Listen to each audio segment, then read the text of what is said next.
पाक union TV channel के नाजरीन अस्सलाम वालेकुम। आज की इस वीडियो में हम जो स्कर्दू, चिलास, बाबू सर टॉप और गिलगित में सैलाब से बल्कि अज़ाब इलाही से तबाहकारी हुई है उसके ऊपर बात करते हैं।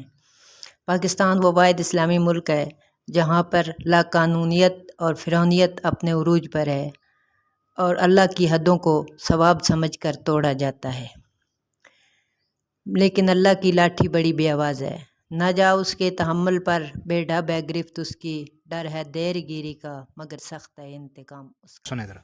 आते हैं बिस्मिल्लाहिर्रहमानिर्रहीम। अस्सलाम वालेकुम प्यारे दोस्तों, गिलगित, बाबू सर टॉप और चलास ये वो हसीन वादियां थी जिन्हें लोग जन्नत का टुकड़ा कहा करते थे, लेकिन आज इन्हीं पहाड़ों के दामन में कयामत का मंजर बर्पा हो चुका है। अचानक उमड़ते सैलाबी रेले पत्थरों के तूफान की तरह टूट पड़े। दर्जनों गाड़ियां लम्हों में नदी नालों में गर्क हो गईं और इतलात ये भी आ रही हैं कि 70 के करीब स्याह इन बेरहम मौजों की नजर हो चुके हैं। मलबे में फंसी जिंदगियां, पानी में बहती लाशें और मुसाफिरों की चीखें, ये मनाजर नहीं, ये एक चीख है जो हमारे जमीर को झंझोड़ रहे हैं।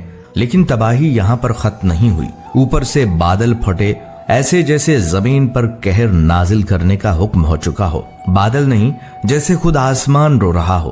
पानी कसरत से बरसने लगा और सिर्फ आसमान से नहीं, जमीन के अंदर से भी उबल पड़ा। हर तरफ पानी ही पानी था।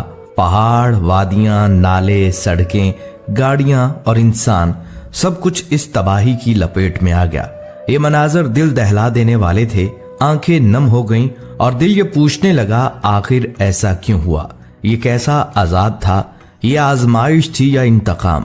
नाजरीन, आज की इस वीडियो में हम सिर्फ तस्वीर नहीं दिखाएंगे, बल्कि हम वजह दिखाएंगे।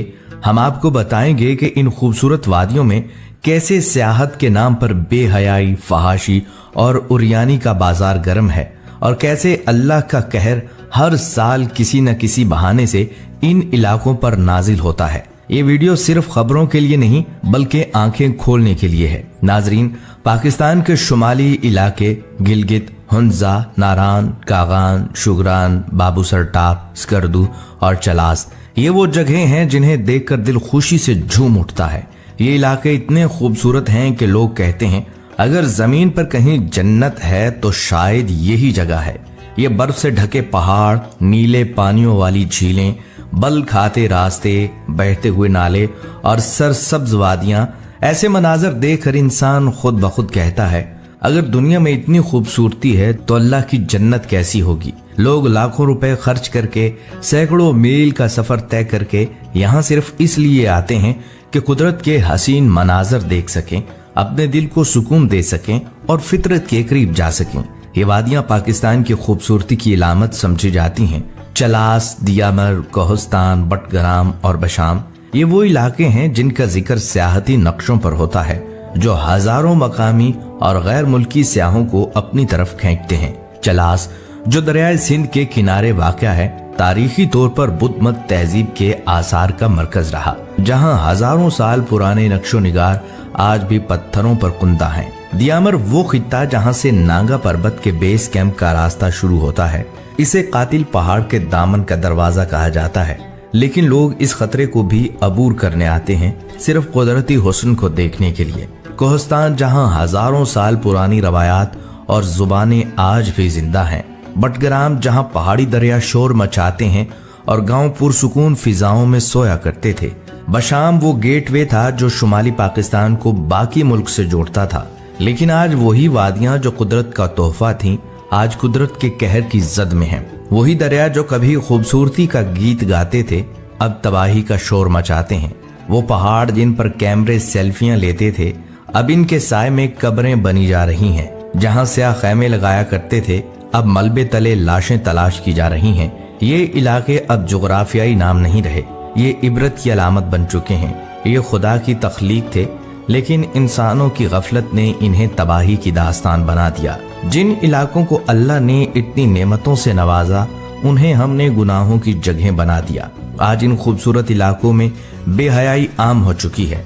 होटलों में जिना, जवान लड़के लड़कियों के गैर शरई ताल्लुकात, कैंपिंग के नाम पर फहाशी, मौसीकी, नाच गाना, रात गए तक पार्टियां और अल्लाह की नाफरमानियां, یہ سب کچھ اب معمول کی بات بن چکا ہے۔ اللہ نے ان علاقوں کو عبادت کا مقام بنایا، لیکن ہم نے انہیں گناہوں کا اڈا بنا دیا، اور جب گناہ حد سے بڑھ جائیں تو پھر اللہ کا عذاب آتا ہے، اور ایسا آتا ہے کہ دل دہل جاتے ہیں۔ سوشل میڈیا پر ایسی رپورٹس آئی ہیں کہ ان علاقوں میں سیاحت کے نام پر بدکاری ہو چکی تھی۔ ہوٹلوں کو لو پوائنٹس کہا جانے لگا تھا، جہاں نوجوان لڑکے لڑکیاں بغیر نکاح کے آزادانہ آتے جاتے تھے۔ یہاں تک کہ کچھ مقامیوں نے بتایا ہمیں شرم آنے لگتی تھی اپنے بچوں کو باہر اکیلے بھیجتے ہوئے، کیونکہ ماحول ایسا بن چکا تھا کہ بے حیائی عام اور حیا اجنبی ہو گئی تھی۔ کچھ سوشل میڈیا صارفین نے کہا اللہ نے خود ہمیں جھنجھوڑا ہے، کیونکہ ہم بہت آگے جا چکے تھے، ہم نے نہ قدرت کا ادب رکھا، نہ اخلاق کا، نہ دین کا۔ ایک مقامی شہری نے روتے ہوئے کہا پہاڑوں نے ہمیں سنبھالا، مگر ہم نے پہاڑوں کو گناہوں کا گواہ بنا ڈالا۔ ناظرین، جو ہوٹل کبھی عشق و معصیت کے اڈے بن چکے تھے، آج وہ ہوٹل زمین بوس ہوئے پڑے ہیں۔ جو راستے کبھی فیشن، بے پردگی اور بے حیائی کا مظاہرہ کرتے تھے، آج ان پر ملبہ بکھرا پڑا ہے۔ یہ سب کچھ صرف قدرتی آفات نہیں تھیں، یہ ایک پیغام تھا۔ ناظرین، آج بابو سر ٹاپ اور چلاس کے علاقے میں جو کچھ ہوا، یہ کوئی معمولی واقعہ نہیں، یہ رب کی طرف سے سخت وارننگ ہے۔ جب گناہ اعلانیہ ہو جائیں تو پھر عذاب بھی اعلانیہ آتے ہیں۔ تو دیکھیں، آپ نے سنا تو یہ تو اللہ کو معلوم ہوگا کہ یہ اس کا سبب تھا یا نہیں تھا، لیکن اس میں پیغام ہے اور سمجھنا چاہیے کہ اس طرح فحاشی اور بے حیائی میں لوگ پڑیں گے تو ان کے اوپر اس طرح عذابات آ سکتے ہیں۔ اس لیے کوشش کرنی چاہیے کہ اپنے آپ کو ان چیزوں سے بچائیں، اور جو لوگ اس طرح سوچتے ہیں سمجھتے ہیں ان کے لیے اس واقعے میں ایک عبرت ہے۔ بس اللہ تعالیٰ سے دعا کرے کہ اللہ تعالیٰ ہم سب کو دین پر چلنے والے اور دین کو سمجھنے والے بنائیں، اور ہمیں یہ چیزیں آسان فرمائیں، اور اللہ تعالیٰ ہم سب کا حامی اور ناصر ہو۔ آمین ثم آمین یا رب العالمین۔